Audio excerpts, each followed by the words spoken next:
Hello po mga kababayan, kamusta po kayo? Sana po nasa maayos po kayong kalagayan. Si Kamanong po inyong lingkod ay nagbabalik po muli at samahan niyo po at tayo po magkomentuhan dito po sa Tambayang Makabayan. At umpisa na po natin. Komentuhan po natin ang napakagaling po na NBI Director na si Matibag, mga kababayan. Ito po. At meron po siya mga sagot katulad po rito sa question sa tanong ni Attorney Rowena Guanzon. Paano raw po nagkaroon ng malaking pera si Tamba kung ang asset naman daw po ito ay naka-freeze. Ang kaperahan po ito ay naka-freeze dahil pinreeze po ito ng ombudsman dahil po sa sinasabing kakasuhan daw po si Tamba, mga kababayan. At siyempre po, pakinggan din po natin yung interview po ni Ted Pailon dito po kay Matibag, mga kababayan. Umpisahan po muna nating basahin ito pong komento ni Atty. Rowena Guanzon. Ito po ang sinasabi po ni Atty. Rowena Guanzon na sinagot naman po ni Matibag. Ayon po kay Atty. Rowena Guanzon, ito po, dalawa po itong pinapatukuyan Dear Auntie Claire, di ba po may freeze order ang asset ni Tambi? Saan siya kumuha ng mali-malitang pera? O baka you can help us interpret what freeze order is, mga kababayan. Yan po ang tanong ni Atty. Guanzon. At ang tinanong pa niya ay si Auntie Claire, mga kababayan. Saan kaya kumuha ng pera? Baka nga naman, mga kababayan, ay ginawa ng paraan nila. Pero may sagot naman po dyan si Matibag, mga kababayan. Ito po ang sagot niya dito po sa kumakalat na tanong ni Atty. Rowena Guanzon kung saan daw po galing yung pera na sinasabing dala-dala ng NBI para ibigay dito sa grupo ni Prasco Mabante, mga kababayan. Prasco Mabanta. Pakinggan po natin ang napakahusay na NBI Director. Ito po siya, mga kababayan. Meron po ba tayong evidence? Ang tawag po nga niyan, budol money. Budol, Sa recto po namin pinagawa yan. Pero sa isang banda po, Director Matibag, napakalaking bagay talaga na everything is documented na sa pamamagitan ng video, yung mga pre-operation na activities, talagang walang kawala. Ika nga, walang kawala kahit na ano pang ibintang sa inyo. Last na lang, yung po bang maleta ng pera na yun, una, totoo bang pera yun? Kasi excited kami malaman yan Opo. Ito po, sasabihin ko na po, kasi mayroong mga hindi nakakaintindi sa law enforcement. May mga abogado rin niya na nagkokomento. Babanggit ko rin si Atty. Rowena Guanzon. Nakita ko, nag-post siya. Paano daw nagkaroon ng 75 million? Naka-freeze daw. Nakakapagtaka na naka-freeze may 75 million. Alam po ninyo, sa law enforcement po, allowed po at mga decided cases na yan, yung po tinatawag na mark money, ang tawag po nga niyan, budol money. Budol, Sa recto po namin pinagawa yan. Wala po. Nako, Director. Wala pong nilabas na pera dyan. Si Martin Romualdez. Hindi po Pero pera meron ni po Martin pang-ibabaw- Romualdez yan. Hindi po, may pang-ibabaw pong totoong pera. Yung pong nakikita nyo dyan sa video na pinapakita sa inyo, yung minamarkahan yung serial number, yun po yung mark money. Ayan po, mga kababayan, nilinaw po. Talagang ini-endorso pa pala ni Matibag na pwede po palang magpagawa ng mga peke sa rekto. Imbis po na tapusin ang mga illegal sa rekto, ay mukhang ini-endorso pa pala ni Matibag na doon palang gawaan ng peke na pera. Unbelievable. Ito po, mga kababayan. Isa pa po interview. Yung pagkakatanong naman po, interview naman po ni Ted Pailon. At saka po natin komentuhan. Ibang klase ka, Matibag. Ini-endorso mo pa kawalang hiyaan sa rekto. Doon kayo nagpapagawa ng peke na pera. Unbelievable. Ibang klaseng director NBA to.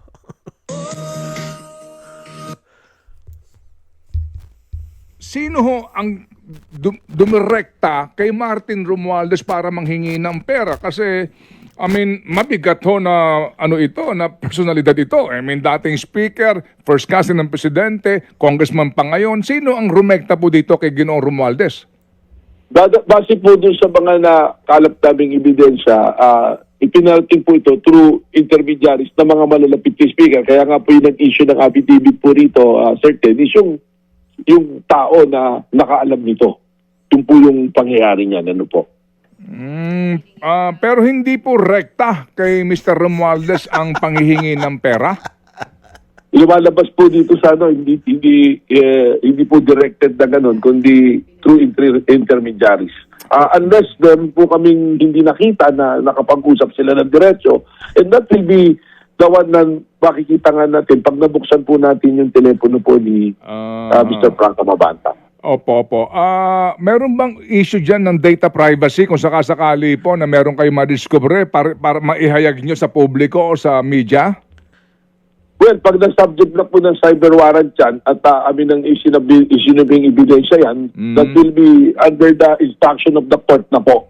Okay. Kung alin po yung mga pwedeng ilabas at kung alin po yung hindi pwedeng ilabas. Opo. Kasi dito sa kanyang statement, may Dear Martin eh. Dear Martin. So, well anyway, walang impormasyon ng inyong mga ahente na dumirekta ito kay Speaker at nangihingi kay Speaker at sinabihan ng Speaker ng mga tao niya, kausapin nyo nga ito, ano itong sinasabi ng mga taong ito. Wala pong ganon. Sa ngayon po, hindi po nakalahad doon sa affidavit po na nakuha po namin. Pero that is the possibility na amin nga pong tinitingnan kasi it's an open and continuing investigation po ng NBI po. Despite na may na-file na pong kaso dito sa 5 individual po na atin pong naaresto. Mga kapatid, Ano ba yan? Nakita niyo po kagaling na NBI director po natin, mga kabayan. Hindi pala direkta. Hindi direkta ang nakausap. Ito pong sinasabing nangingikil kay Tambi na tinatawag ni Vice President Tambaluslos, mga kabayan. Hindi pala direkta. ito pong inaakusahan po na si ano ba pangalan ito inaakusahan po nila. Ito pong si Mabanta, pambihira ka NBI Una pero pinagpiestahan na po ng NBI ng media yan eh. Nakita niyo po. Pinagpiestahan na po ng media pero hindi pa pala sigurado. Hindi pa pala sigurado. Kaya pala tama yung sinasabi ni Mabanta na frame up po siya. Unang-una, wala naman po palang direkta pa. Pati ang NBI mangangalap pa lang ng ebidensya na may direkta po na pangingikil dito sa tinatawag na tambaluslos ng Vice President. Pero inaresto na po agad itong si Mabanta. Parang lumalabas po, chismis pa lang. Hindi po ba lumalabas, chismis pa lang? Dahil maghahanap pa ng matibay na ebidensya para dito kay Mabanta, para po maidikit doon sa pangingikil. Unbelievable. Tapos ngayon, mga kababayan, hindi po ba nakakatawa at nakakainsulto? Di po ba? Yung sinasabi po ni Atty. Guanzon, naka-freeze order ang pera ni Tambaluslos na tinatawag ng Vice President. Tapos, ibabalita mo sa buong mundo na ikaw mismo, NBI Director, gumagawa kayo ng peke na pera, pero yung gawaan ng peke na matagal ng problema ng Pilipinas yan, dekada na, hindi po ba, na problema ng Pilipinas yan dahil lahat ng klase ng peke ay dyan ang gagaling sa rekto, pero hindi nyo inuhuli at hindi nyo yata pinapasara. Bakit kaya? Meron po ba kayong lagayan dyan? O may komisyon? May kickback po ba kayo dyan? Bawat sa mga gumagawa ng peke dyan? Lahat po kasi ng klase ng peke na dyan eh. Hindi po ba? Hindi lang naman mga dokumento, pati pala pera.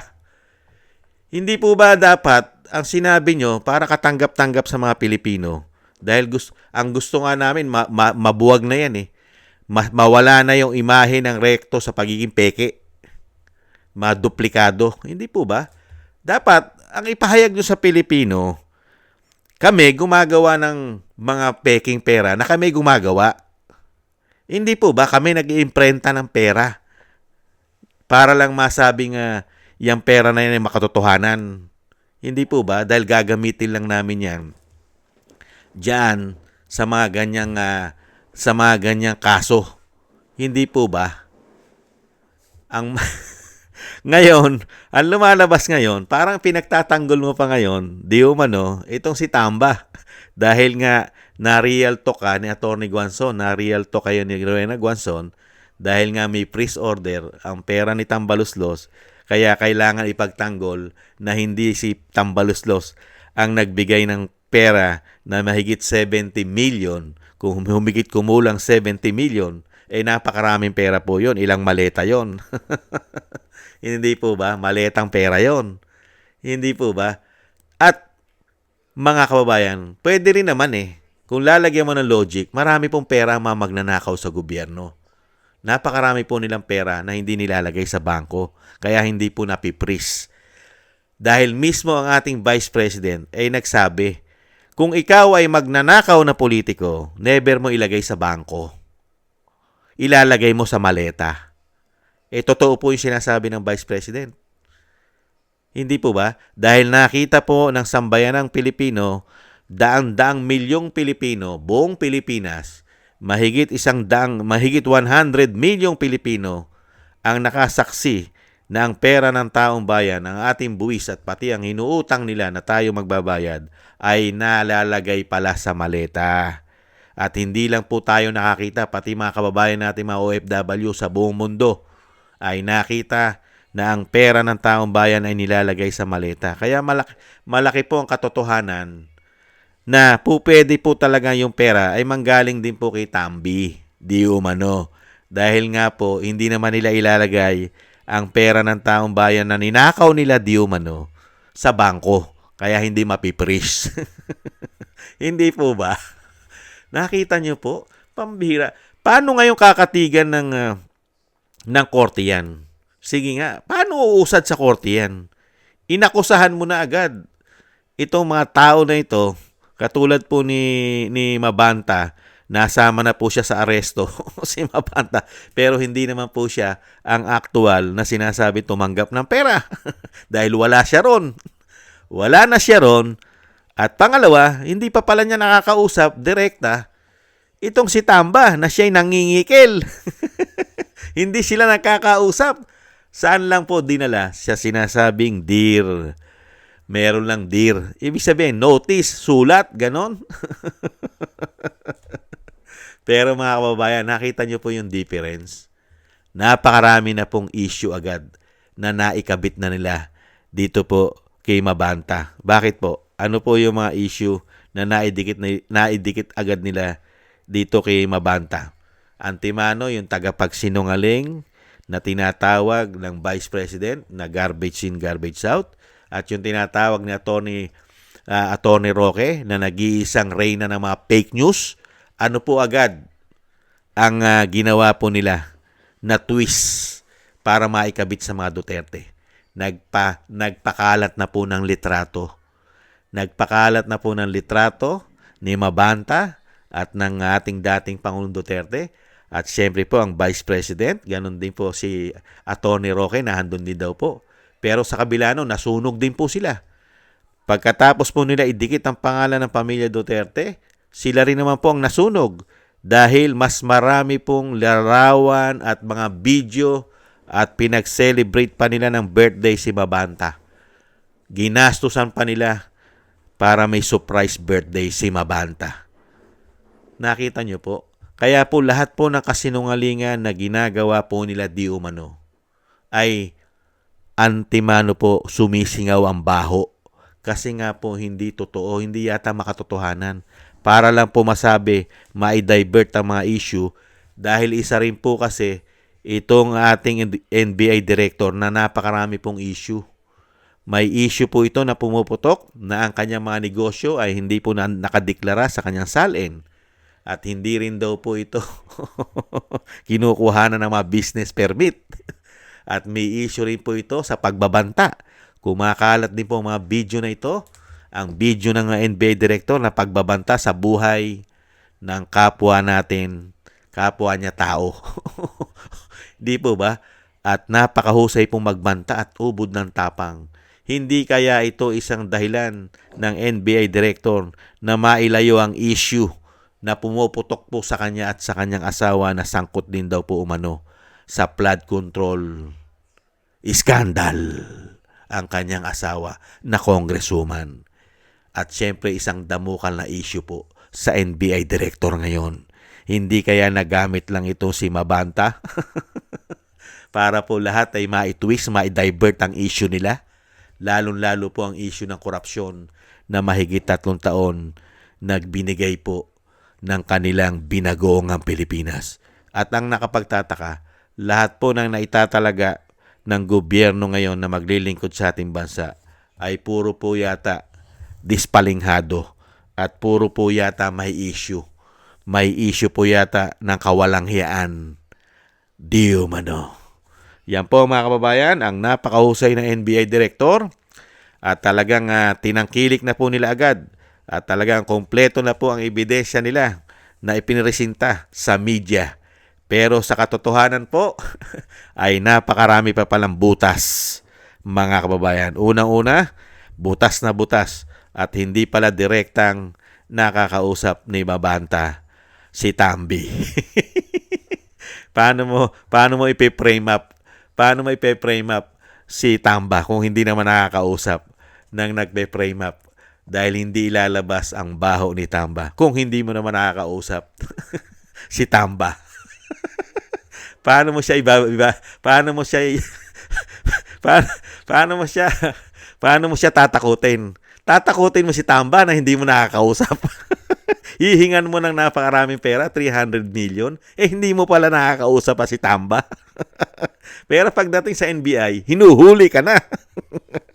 At akusado ka na. Unbelievable. Only in the Philippines. Kaya po ang imahe po ng NBI ay napakataas po na nasa level. Kumbaga sa top 1 ang talagang ang NBI ngayon. Talagang class A. Mahusay po magresolba ng kaso. Kakasuhan mo isang tao na hindi pa pala nakakausap, yung sinasabi na siya'y kinikikilan.